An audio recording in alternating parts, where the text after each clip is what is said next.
There was 9 in the band and a little masked man fell over.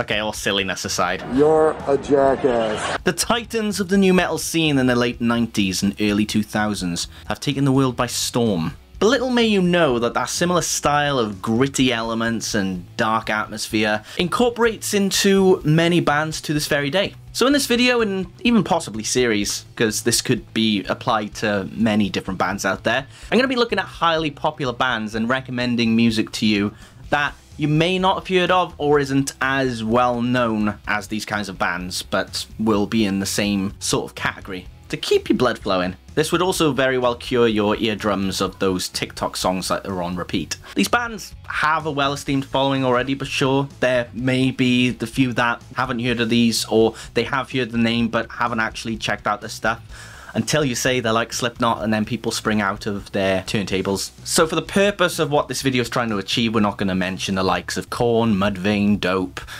bands like those who would just stand the test of time to this sort of music and new metal as a whole. I know Stone Sour aren't as popular and they've kind of gone off in their own route, but damn, that singer has got Corey Taylor's voice down to a T. So let's see what we can find.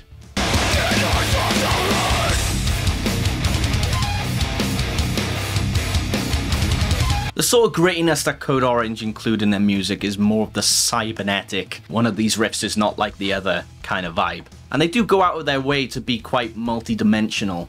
You'll hear one song that is completely brutal all the way through, and another song that is more rhythmic but has got cleans. But there's a similar theme following all the way through. There's a sort of surreal vibe to their music that is fairly hard to imitate. And the precedence that these guys have set is that you don't know what's going to happen next, and you're pretty much okay with that. They could pretty much showcase some flowers and roses at your door. There's parts of Cane Hill that give me more of a Slipknot vibe, and then there's parts that give me more of a Korn vibe, and that just showcases the versatility in their music right there. There seems to be a narrative influence from Jonathan Davis's style here, mixed with some catchy rhythmic beats and some off-the-wall riffs to go along with it. The stuff that they've been coming out with recently has just been absolutely spectacular, and they have become a band in themselves that have become very hard to imitate.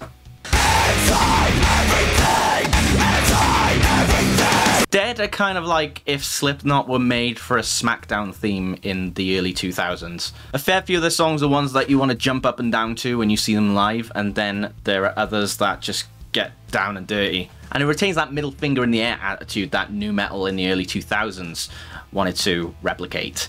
So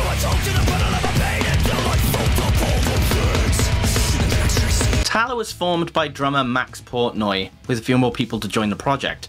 A notable person to join this is Justin Bonnets, who you may have seen doing vocal covers on YouTube in your time, notably the Down With The Sickness cover. In their music you can just feel that distortion churning all the way through, and the production of the drums gives it more of that industrial feel. Their debut album from last year has got to go down as one of the best debut albums that has come out in a while. And Justin just goes insane on the vocals every single time. Like the amount of expression that you see in his videos, you see fully over in this band. Watch the bodies drop! One of Sharp Tone's many greats. If you want riffs which sole purpose is to pierce into your soul, make you feel like you're trapped in a pig vat in Saw or something, got tongue twisted. The recent album Akudama I listed in my top 20 albums of last year, and for good reason. The timing the vocalist has in the songs is impeccable. It just gives it that extra sweet spot to the instrumentals, and the amount of experimentation you hear on the guitars, you won't be disappointed.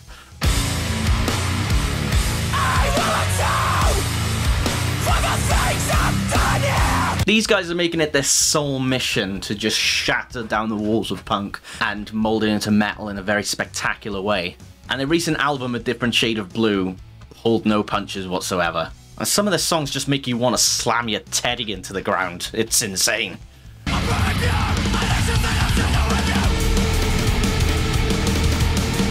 This carries that similar utter filth that Slipknot had done in albums like Iowa, down-tunes it a slight bit, and then just, makes you feel like your head is trapped in a hornet's nest or something. And I always love the obscure and vague imagery that they incorporate into their music videos and their artwork. It just makes it all feel so enigmatic in the most disgusting way possible. This time I won't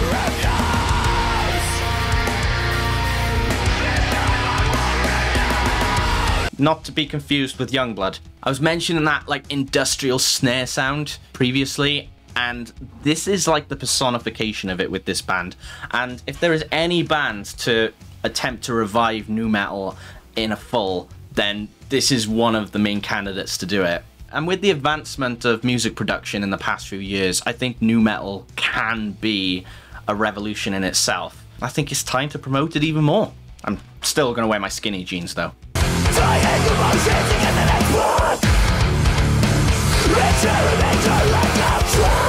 And yeah, not to be confused with the dark web.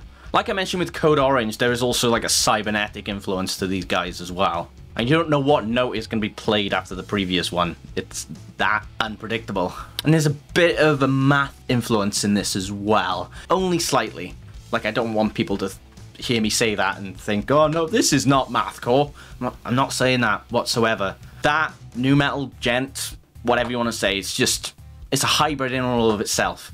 Wake up to wake. No one has you for your opinion. Probably Britain's darlings at the moment. But they're kind of along the same lines as Knocked Loose, like the higher screaming vocals, the kind of gritty but punchy riffs, and making that sort of statement. These are the sort of bands that would just go down so well, starting from like 300 crowd venues all the way up to a festival. Just absolutely insane.